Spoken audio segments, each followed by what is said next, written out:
Now, you've probably heard classic practicing advice like get rid of distractions, plan out your sessions ahead of time, or keep a practice journal. And while those are all really good tips, I'm not going to be talking about those today. You see, most of us don't have as much practice time as we would like, or at least that's how we feel. So what I like to focus on is what's called the Pareto Principle, or also known as the 80-20 rule, which says that 80% of your results are coming from 20% of your efforts. So I want to help you find out what that 20% is so that you can start cutting out all the rest of everything else and just focusing on the things that work and shorten your practice time. So I'm going to walk you through 5 filters that I want you to filter all the things you could possibly practice down each one of these filters. And once you get to the very last filter, you should have a really good idea of what you should be practicing and what you shouldn't be practicing in such a way that will easily get you better results than if you were just going about your old way of doing things. Filter number 1 is filtering from your master goal. Now, all of us have different goals that we're trying to achieve in jazz, and if we don't really know what those are, it's possible that we could just be wandering aimlessly from YouTube video to YouTube video and not really getting results in our jazz playing. So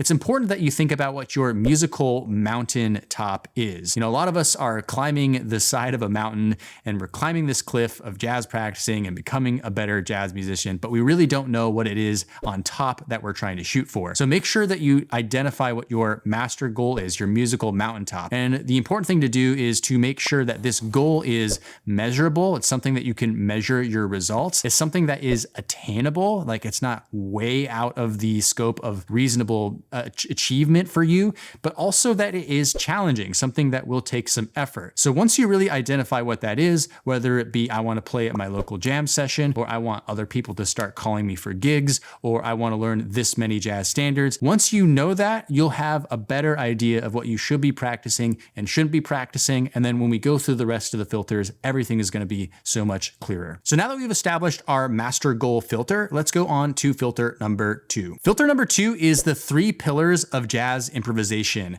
Now, the 3 pillars of jazz improvisation is what I have found throughout my entire career, through teaching students, through playing as a professional jazz musician here in New York City, and through my colleagues, are the 3 main things that every single jazz musician needs to be practicing and focusing their time on. And those 3 pillars are, number 1, technique, number 2, jazz repertoire, and number 3, jazz language. So in general, when we're talking about technique, we're talking about instrument-specific technique, like trumpet players playing long tones, or guitar players working on fretboard mastery, piano players working on 2-hand syncopation and technique together, right? So those are instrument-specific techniques, but also I'm talking about jazz techniques, such as being able to play chord tones and guide tones, and even, yes, some chord scale theory, some basics that will help you navigate your instrument better and achieve the actual technical side of playing jazz on your instrument. And then when we talk about jazz repertoire, I'm talking about jazz standards, learning as many jazz standards as possible. And I'll talk more about that one in just one second. But the 3rd pillar of jazz improvisation is jazz language. So this includes learning jazz language, such as learning licks, such as learning parts of jazz solos, but it also includes composing your own jazz solos and improvising your own jazz solos, giving yourself the room to take what you've learned from other great jazz musicians and apply it to your own playing for yourself.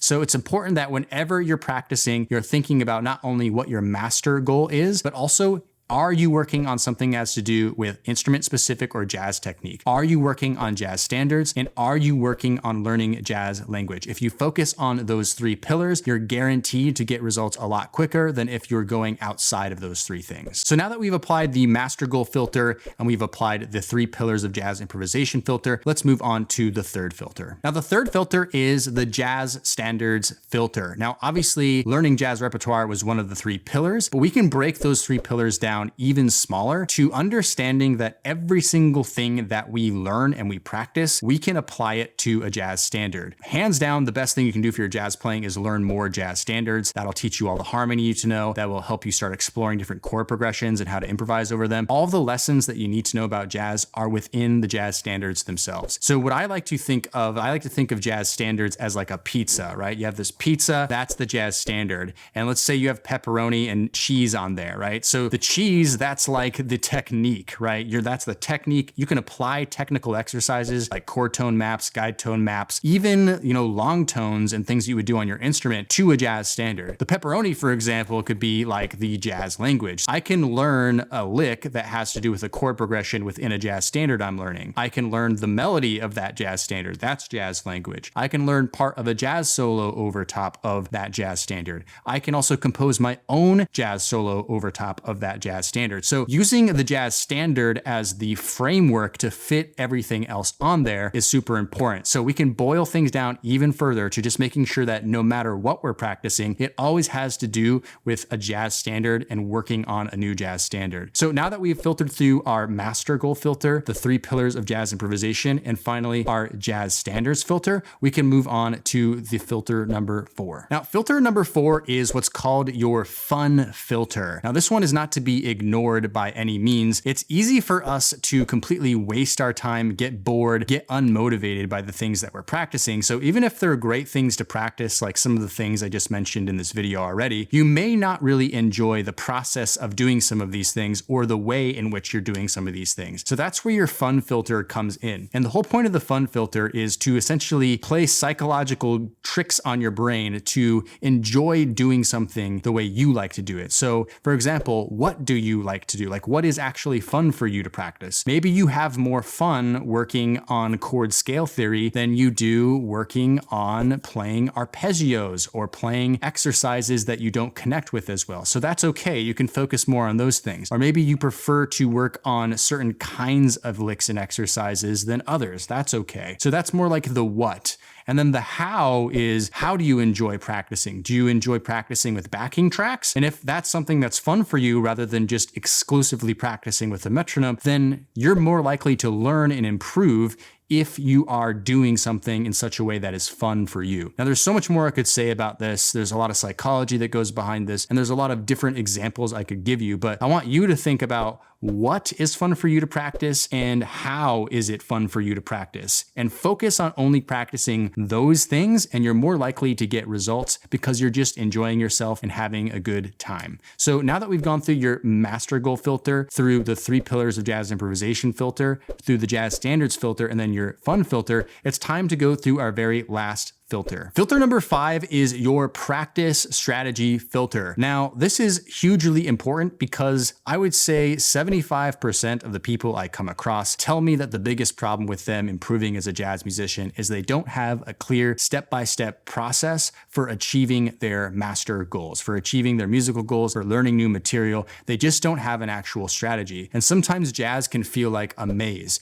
You're looking out at this maze and you go and you get stuck in one corner, and then you come out and go to another corner, only you get stuck again. And eventually you do get out of the maze, but it takes you a long time. But a practice strategy is essentially giving you a red dotted line that gets you through that entire maze in the most efficient way possible. So when you're thinking about a practice strategy, there's a few things I always like to think about, and that is my LRC practice strategy method. And that's an acronym. It stands for learn, refine, and create. So for example, learning would be like learning the melody of a jazz standard. Refine would mean while you're learning different parts of that jazz standard, reviewing it and even taking parts into all 12 keys, really making sure that gets internalized. And then creating is taking what you've learned and creating something for yourself, because the creation process is more likely to be something that organically comes out of you. The other thing I like to suggest with practice strategies is what I call batching. So for example, if you're trying to learn an entire solo by ear, it's not the best idea to